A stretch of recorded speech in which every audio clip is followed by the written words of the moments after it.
as they can. Yeah.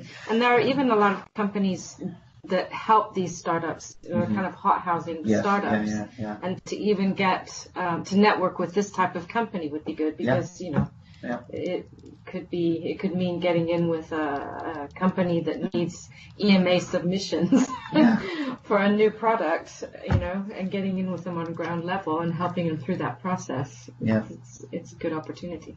Okay. So taking the actual landscape, where would we want to start? Would we want to start with a campaign to everyone with the same message, or is there a certain group that you would like to target early? And then if that is the case, what type of messages do you think we should be using to target that particular market or that group? Well, I kind of feel that even if to start with it's something relatively generic, just so that people know that we're here, that we've got the expertise right here, in 3 or 4 miles away from where their office are. We can, I think that sort of starting point would be good, and then I guess if we're then able to fine tune it a bit more if we know of specific areas that we want to target and things. But I sort of feel that that's the main thing, I think, to try and just sort of bump up the awareness that we are part of the life science area in Cambridge, I think.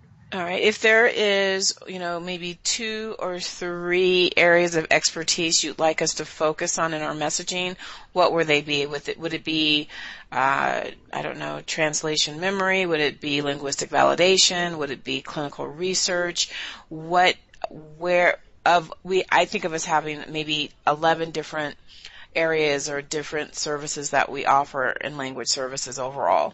So of those services, which services do we want to connect with your audiences in Cambridge?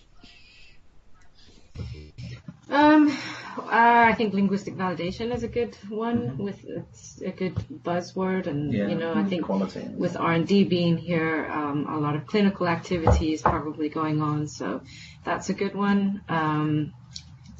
Translation for regulatory affairs is a good one.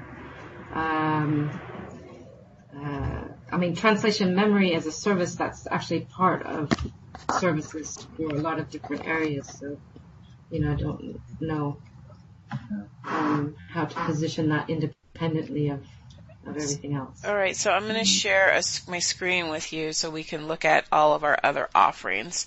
Hang on a second. Because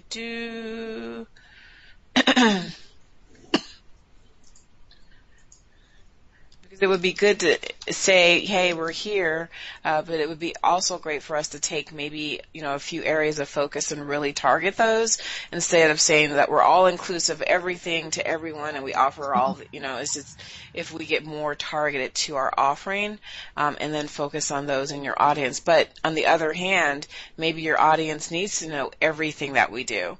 But if that is the case, then if that is the case, what we can do is just send them, put a link to our website on, so let me show you this. Hang on. Let's see. Going back to where is the meeting?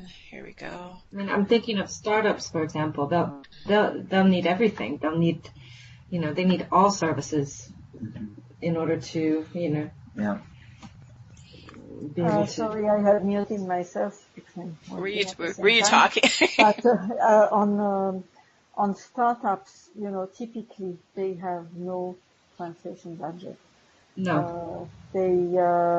Because usually they start up a product, which, if it's lucky, will make it to phase 1, phase 2. So they may have translation needs to translate, letters or SOP, but there's no big translation budget with startups. No, but again, if we are able to get in on a fairly early stage of a startup who is, I remember Sensimed, and you said that Hokoma was also kind of a small, Hokoma is definitely a good example.